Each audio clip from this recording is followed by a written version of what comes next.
Hello दोस्तों, मेरा नाम मनोज कुमार। आज इस वीडियो में जानेंगे खाता संख्या और खसरा संख्या क्या है।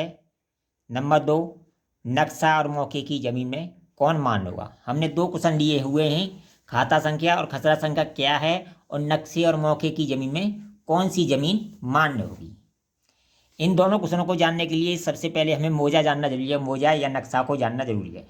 देखिए, कोई गाँव होता है, कोई बड़ा गांव है या छोटा गांव है। किसी गांव के 3 मौजे होंगे, किसी गांव के 4 मौजे होंगे, क्रम से होते हैं। जैसे बड़ा गांव है तो 4 मौजे हो सकते हैं, 5 भी हो सकते हैं। 1 number, 2 number, 3 number, 4 number, 5 number.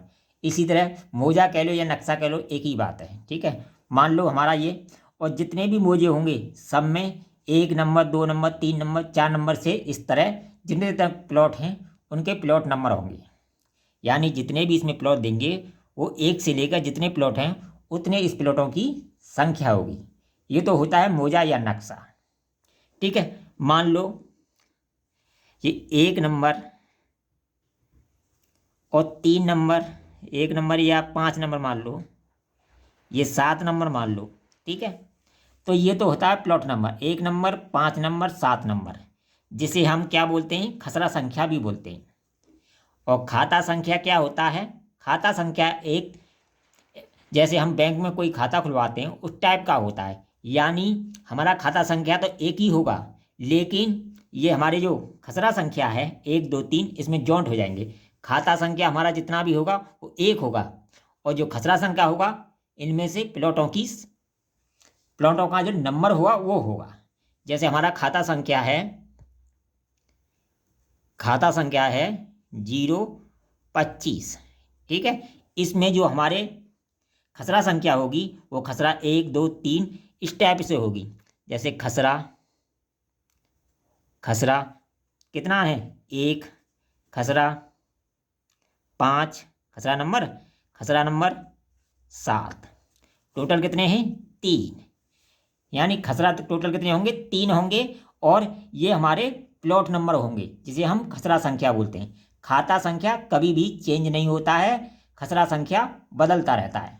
तो ये तो होता है खाता संख्या। और ये जो प्लॉट दिए हुए हैं इनको बोलते हैं हम खसरा संख्या।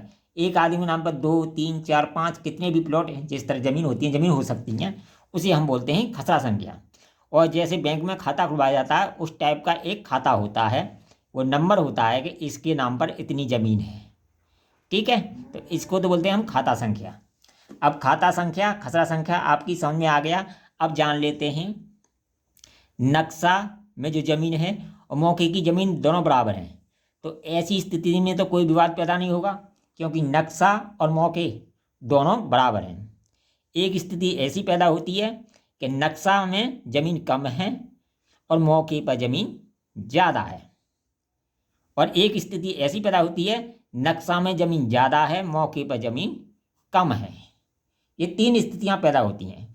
अब देखिए, इस स्थिति में तो कोई बात नहीं है, कोई वो नहीं होता, झगड़ा नहीं होता। लेकिन इन दोनों बातों में झगड़ा होता है कि भाई नक्शे में ज़मीन कम है, मौके पर ज़्यादा हो, कौन सी मान्य होगी। इसी तरह नक्शे में ज़्यादा है, मौके पर कम है, कौन सी मान्य होगी।